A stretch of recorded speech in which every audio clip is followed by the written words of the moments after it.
Hi guys, welcome back to The Forgetful Scholar, and this week I read 2 books, a book and a novella.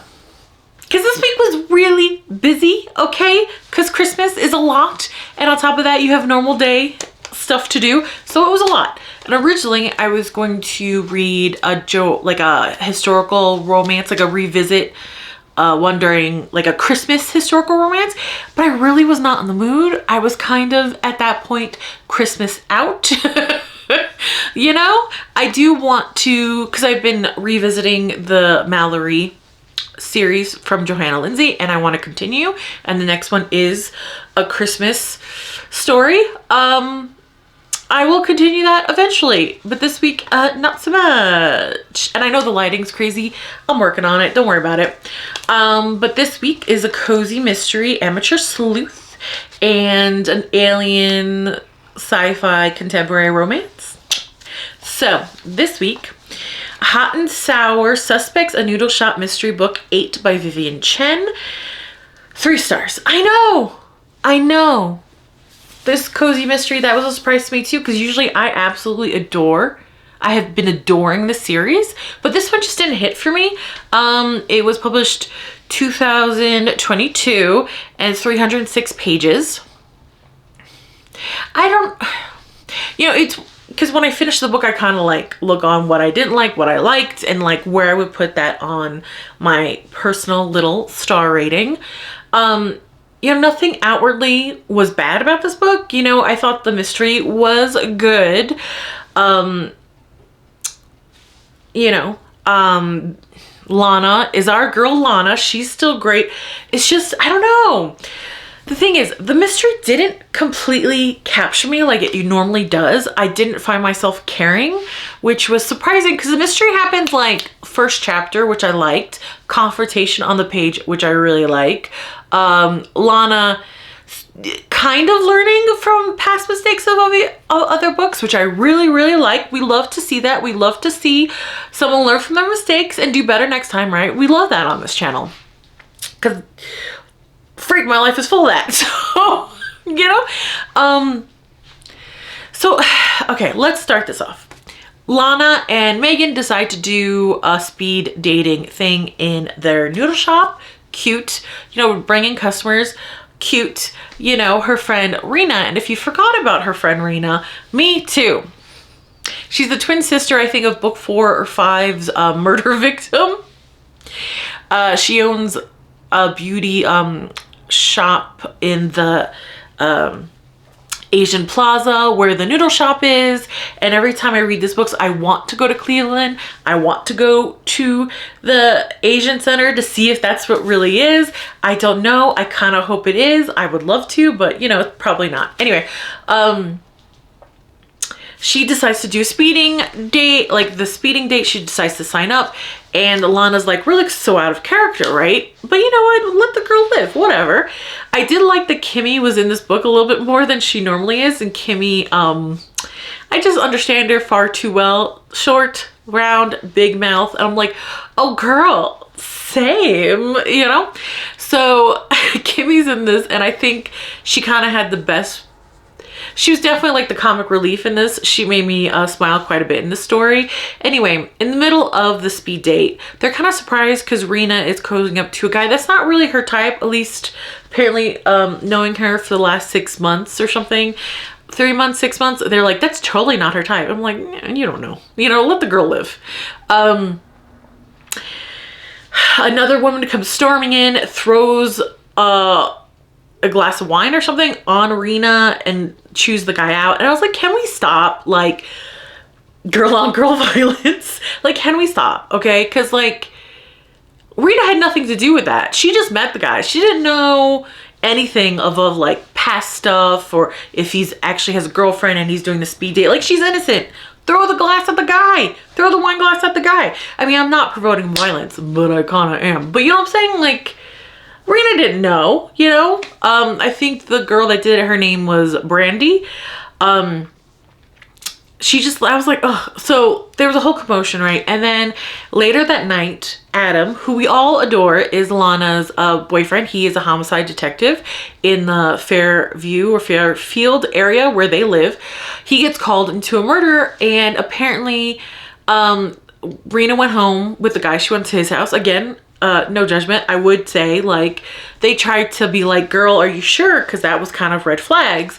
And I would do the same. Like, you know, if I was in Lana's situation, I'd be like, girl, are you sure? Because, like, red flags. But if you're just, but I would have changed what I said, you know, because they were very much, it came off a little judgmental to me, the reader, you know, and, or at least maybe I was just, my mood was affecting me, but, because stressed out. Anyway, so maybe that's it, but I would have been like, girl, like, long term, I don't know if this is gonna work, red flag. But if it's just you're having fun for a night, have fun, be safe, you know what I mean? That's kind of, because they're grown adults, whatever. So the guy's murdered when she's in the shower. Convenient, right? And instead of like Rena coming like, hey Lana, up to this point you have helped solve 7 murders. Can you help me, girl? Because I didn't do this. She acts super suspicious. And I'm like, what the heck's going on? Like, I don't know if the writer wanted Rena to be the red herring or what, but like through most of the book, I was like, did Rena do it? Because what the hell is she acting like this for? And also, we don't really know a lot about Rena. So like her acting out of character is more through Lana's point of view, letting us know she's acting out of character, which I thought was an interesting choice, but okay. I will say the one thing that got me, that like annoyed me about this book, was Megan. And Megan is her roommate. I think they went to college together. Normally I adore Megan, their best friendship, I love it, but for some reason Megan was really bothering this book. I think because everyone is like growing, like character growths. Even Kimmy, a 3rd tier character, is having a little bit more of a character growth, right? And Megan felt like she was stuck as the same Megan from the first book, all right? And at this point, it just annoyed me, you know? And one scene that really got me, and normally I adore Megan and their friendship, so that was a really big surprise to me. So normally, not normally, but you know, in this book, Lana's changing and Megan is talking to Adam in the living room, and they're secretly investigating for, you know, to prove Rena's innocent.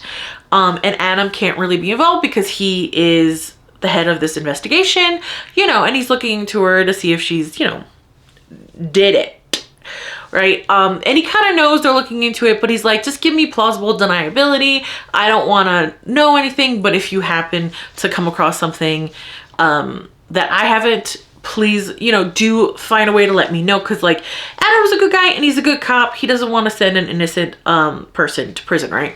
So Megan and Lana know they can't talk to Adam, right? So Alana's coming in from, I think she took a nap, and she comes into the room and Megan's like, back me up, Lana. No way Rena did this. And I'm like, bitch, what are you doing?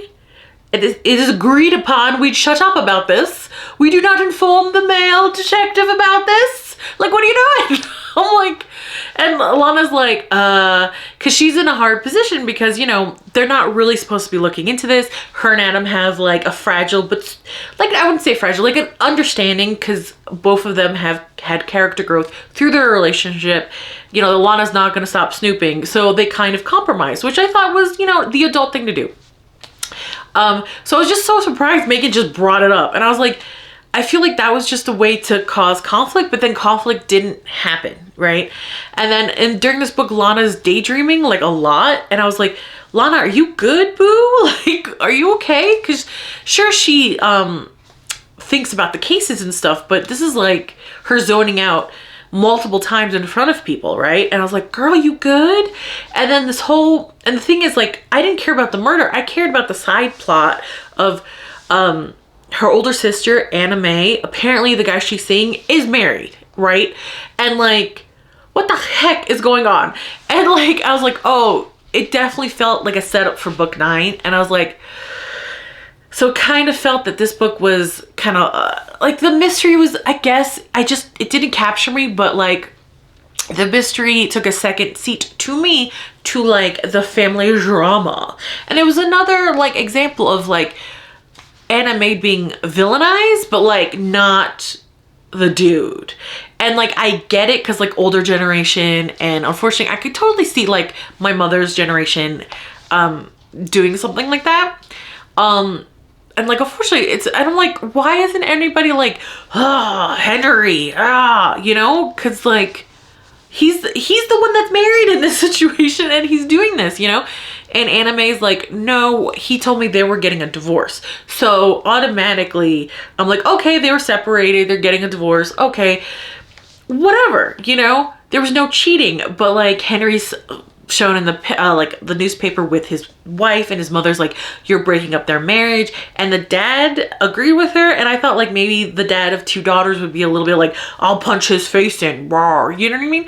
It just felt like there wasn't enough blame on the guy. And in the Asian center, you're a very close-knit community, everybody knew about it, everybody was gossiping about her, and I felt so bad for the sister. And Lana bumbling tries to help and makes it worse, and Lana was like, I'm so much more interested in the subplot that's obvious, well, I hope it's gonna be the plot of the next book, like, or else what the hell was this even for? That the murder kind of, already it didn't capture me, and it was even less so, right? So like the guy was murdered when she was in the shower, and there's no no forced entry into the apartment, right? So everybody, like, you know, obviously she's the first suspect, but she's not the only suspect because Adam is a good cop, right? So Megan, Kimmy, and Lana do a bunch of their amateur sleuthing. It's entertaining. Some dead ends are dead ends, which I always appreciate they put that the author puts in this book, because I would assume there would be, you know. The who turns out to be the murderer, I wasn't shocked because there was a lot of clues in that direction. The way they were able to do the murder, I was kind of like, oh, that feels a little bit cop-outy. Like, you know, I think the author had this idea from the beginning, but there wasn't any clues to back up how the perpetrator got into the building. There's a hostage situation happening. And I like that Lana had pepper spray. Good, because Lana's like hostage so often, she's in danger so often, so she had pepper spray. Love to see it, good for you. And apparently Adam's been teaching her how to shoot again, wonderful to see it, you know what I mean. I would have liked to seen her know some basic self-defense, but that's okay. If that's not Lana, no big deal. The confrontation on the page was lovely. We didn't get to see the killer getting caught on the page, which, you know, for me it's automatically you get downgraded a star. If the killer isn't caught on the page, you get down a star. That's the way it goes. So that's another reason it is like, for that went 4 stars. And looking back, and I was like, it was entertaining, but it wasn't up to the normal, like, oh my god, I'm having so much fun, yeah, go girl Lana. Like, there was just things that were annoying me in this book. Like, I want to know more about anime. Megan, shut the up. Like, what? Why are you being so annoying? You know, I'm like, Megan, this is the 8th book. Have some character growth. What is happening? Kimmy had character growth, and Kimmy is the obnoxious loud one. And I know how that sounds. I could say that because I am the obnoxious loud one in my friend group. I am the Kimmy in my friend group, okay? Okay. So that was the Noodle Shop. I'm hoping book 9 I'll really like again. It's just, you know, for the series, the fact that this is probably the lowest rating I gave this series, and this is book 8, and this is 3 stars, which I don't think is bad. I think like 3 stars is like a solid B, you know what I mean? So the next is the alien sci-fi romance. I wouldn't really classify it as monster romance because they are extraterrestrials, you know? But anyway, His Human Librarian, Monsters Love Curvy Girls, book 13 by Michele Mills. Hello, Michele Mills. You and I have had a weird, a weird journey. This is also 3 stars. This is a novella because it's like 140 pages. It was very fast. This author does novellas very well. They pack in so much world building in a very short amount of time, and it doesn't feel rushed. It doesn't feel like you're getting info dumped, right? So the librarian is a human from New Earth named Taylor now, and I always forget how to pronounce this. the alien racist species is Heracron. Named Steen. Now, okay, let me do a breakdown because it's book 13, so let me do a quick ass breakdown. All right, so apparently aliens kidnapped humans from Earth, put them on New Earth for horrible experimentations. That's where these humans in these stories come from, New Earth. They were enslaved and they just recently won their freedom. They're not allowed to contact the home world because it's happening like contemporary times, because Earth here is considered a protective species because we're not technologically advanced yet to know about the wider universe, societies and worlds and things like that. Okay, cool. Now, these aliens look like red devils, black horns, you know. And normally I find it entertaining that the main girl screams in terror, and then the moment she's conscious again, she wants to get on that big red D. Like there's no like time in between. And normally I find that hilarious because this author does not take themselves seriously. They're having fun writing it, and you can tell through the page and you have fun reading it. And yeah, it is fun. It is 3 stars. Again, it's just a 3-star kind of week, you know. As a mood reader, I totally think it could have been partly me, but still. What really got me is that Tyler is a librarian. Now, which I think is really cool. There is the Antiques Council, and they have a bunch of different species in this organization, and they go around and they basically are trying to digitalize all of the libraries in all of the sectors because paper does disintegrate, and they're trying to save these stories from all these different cultures. Now, as an anthropology nerd, I was like, oh my gosh, that's so cool, and I wanted more of that. Did we get more of that? No, unfortunately. Anyway, Tyler, first 3 pages we got who she is. She is on her way to do this mission herself. She's high enough in the group to do this herself, and as she's walking to the teleporter, she gets message after message to put out fire after fire, right? So we get like, I'm like, okay, type A, organized, the go-to when stuff hits the fan kind of girl. I love it. Problem solver. I love it, you know. It did negate the author telling us she's quick on her feet and a problem solver, because we saw it in the first couple pages, so I don't know why that was in it. She gets to Tarvos, which is the home of the Holocrons planet, where Steen Flagstaff, who is part of the family that owns this huge ranch, found ancient texts in like a mining cave that caved in. There was an earthquake and he found these items. So he's not happy that a human is running it.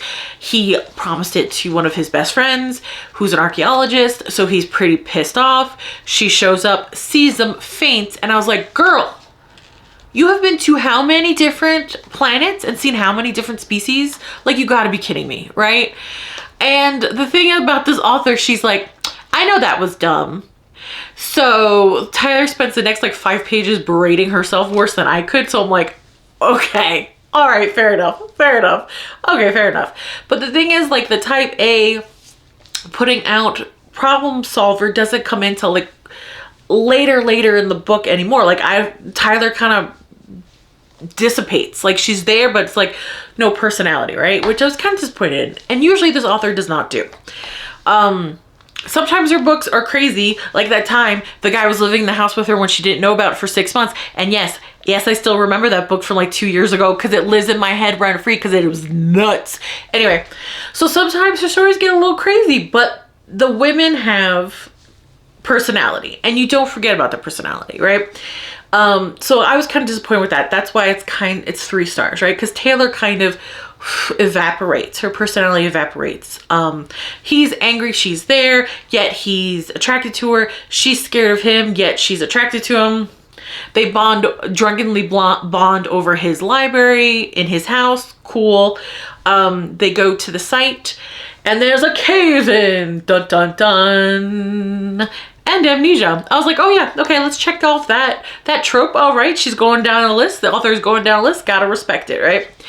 And And she's like, oh, you don't have to be mad because normally I have the authority to hire local historians to help me out. So your best friend still has a job. It's all good. So like, honestly, him just communicating with her, she solved the problem in 2 seconds. I was like, hey, Taylor, there you are. Where you been for the last 70 pages, you know? So they're in a cave-in and he covers her with her body. So he saves her life. And then he's really hurt. So she wanders around the enclosure they're held in for a little while, and I was like, that's weird. And then she gets to healing him and she's like, I'm so sorry, I wandered around first. I was like, okay, this is definitely where the writer put down weird things, and instead of editing them, she's just like, yeah, I know I did that, isn't that weird? And then like had the characters apologize for it, and I was like, oh, this is an interesting story. It's an interesting way to tell this story. Okay, I guess. And then they're trapped in it, and you know, they're attracted to each other, and they start, you know, going at it. And I was like, that's weird, which was hilarious because in Taylor's mind, she's like, what's wrong with me? Why do I want to do this here? What's wrong with him? Why does he want to do this here? But they do. And if you are a fan of this series, when they mate with their bond mate for the first time, they always get their woman pregnant. But there's another cave-in. He gets in the head, rescue comes. He doesn't remember her. And I was like, classic Amnesia. Love to see it, right? So she finishes up the project and is leaving, and he's like, why are you, he's angry that she's leaving, but he doesn't know why, you know. And I really liked the story after that point. So like after the cave-in onward, I really got into the story. To the cave, to the beginning, to the cave-in, like 70 pages, I was kind of bored shitless. There was a lot of description of what she was wearing, more so than normal. And also, I noticed that in the book I read before, the Hot and Sour Suspects, too, there was a lot of emphasis on the clothes that the main character was wearing. And normally in the Noodle shop, she does that a little bit, like maybe once or twice, but they did it like 4 times, and I was like, that's weird. Did you have a page quota? Like, what was going on? And it was weird to see that in this book too, or maybe because of the other book, I was hyper aware of it in this book. I'm not sure. So take that with a grain of salt. But yeah, I was bored for like the first 50% of the book, and then Cave Word onward, I was like, oh, interesting. Oh, this is fun, you know? She finds out she is pregnant, so she goes to the world to tell him to her face, because Taylor's a nice person, and she's a very responsible person. We know that from the first couple pages, and then after the cave-in onwards. In between those like 50 or 70 pages, who knows what the hell, like she's nothing. She's a shadow. She doesn't have personality. But she's a responsible person. If we remembered the first couple pages that we read, she's a responsible person. So, you know, happy ever after that, because it's not a romance without an HEA. I said it, I'll say it again, I'll say it till you guys get it. Well, you guys know, but you know what I'm saying. So that was that book. It was an interesting week. And being a mood reader, I understand that my stressed out energy probably didn't help me enjoying these books, but usually when I'm stressed out, reading helps me get de-stressed. So that didn't work this week, unfortunately. Anyway, I don't want to, but it's time for me to get back to the real world. Like, comment, and subscribe, and I'll see you later. Bye.